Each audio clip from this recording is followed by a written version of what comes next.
belakang PNI. Nah, di sini didirikan oleh Soekarno dan tokoh nasionalis lainnya pada tahun 1927. Bermula dari Algebra Study Club, yaitu Bandung PNI berdiri. Dasar pendirinya PNI adalah marhanisme, yaitu sosio-nasionalisme dan sosio-demokrasi. Menurut Soekarno, dasar marhanisme yang artinya ideologi kerakyatan. Cita-cita PNI adalah jelas, yaitu mencapai Indonesia merdeka. Adapun hal-hal yang mendorong berdirinya organisasi ini, yang pertama, pergerakan yang ada mulai melemah sehingga kurang berpotensi menggerakkan massa. Yang kedua, PKI sebagai partai massa waktu itu telah terlarang. Yang ketiga, PNI bersifat radikal revolusioner meskipun para pemimpinnya berasal dari kalangan intelektual. Lalu yang keempat, propaganda menarik dan memiliki propagandis seperti Bung Karno yang merupakan pemimpin karismatik. Ideologi dan asas perjuangan. PNI ingin mencapai Indonesia yang sepenuhnya merdeka, berdaulat, dan sejahtera dengan beberapa metode perjuangan. Yang pertama ada nasionalisme murni, di mana berjuang demi kepentingan bangsa di atas kepentingan yang lain.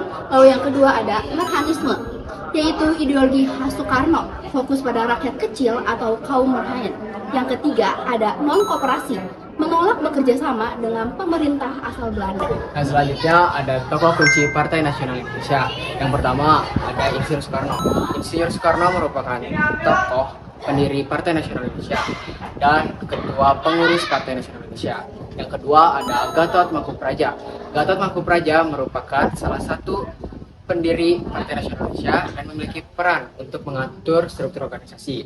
Yang ketiga ada Mr. Sartono. Mr. Sartono adalah tokoh senior dan ahli hukum. Perkembangan PNI pada 1927 sampai 1929 tumbuh cepat karena membawa ideologi nasionalisme radikal. Jadi wadah perjuangan rakyat untuk menentang kolonialisme. Setelah itu ada perpecahan. Pada 1929 dan sampai 1931, Soekarno dan tokoh lain ditangkap. Setelahnya PNI bubar, muncullah dua organisasi yang dinamakan Pertindo dan PNI baru yang dipimpin oleh Muhammad Hatta dan Sadir. Setelah 1945, PNI bangkit kembali sebagai partai negara. Strategi dan bentuk perjuangan, beberapa asas dan metode perjuangan. Yang pertama ada non-koperasi. Ini adalah strategi utama PNI di bawah pimpinan Soekarno. PNI menolak bekerja sama dengan pemerintahan kolonial Belanda dengan lembaga-lembaga Dewan Rakyat karena percaya bahwa kemerdekaan harus diusahakan sendiri oleh bangsa Indonesia tanpa ikut campur dengan penjajah. Selanjutnya, yang kedua, strategi aksi massa dan edukasi politik. PNI secara aktif membangun kesadaran politik dan nasionalisme di kalangan rakyat melalui rapat umum, kongres, dan organisasi massa yang luas. Tujuannya adalah menyatukan seluruh elemen bangsa untuk melawan kolonialisme. Yang ketiga ada asas self-help.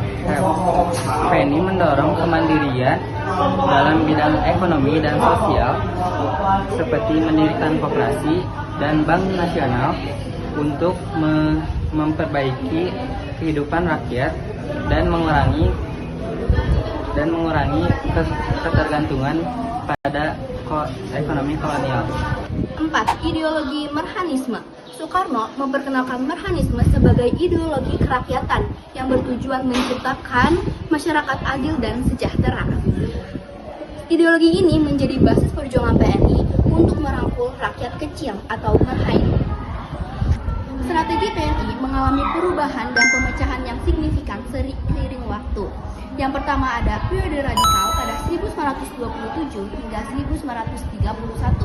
PNI pada periode ini bersifat radikal dan non-kooperatif yang menyebabkan penangkapan para pemimpinnya termasuk Soekarno oleh Belanda. Di sini ada perpecahan dan moderasi, yaitu pada pasca 1931. Setelah Soekarno dipenjara, PNI mengalami perpecahan. Pada Kongres Luar Biasa tahun 1931, PNI dibubarkan sebagai anggotanya yang lebih radikal, kemudian mendirikan PNI baru. di bawah pimpinan tokoh lain seperti Muhammad Hatta dan Sultan Syahrir. Sementara faksi lain yang dipimpin oleh Mr. Sartono mendirikan Partindo yang tetap berpegang pada pendekatan yang lebih moderat atau kooperatif di kemudian hari. Dan selanjutnya ada era kemerdekaan.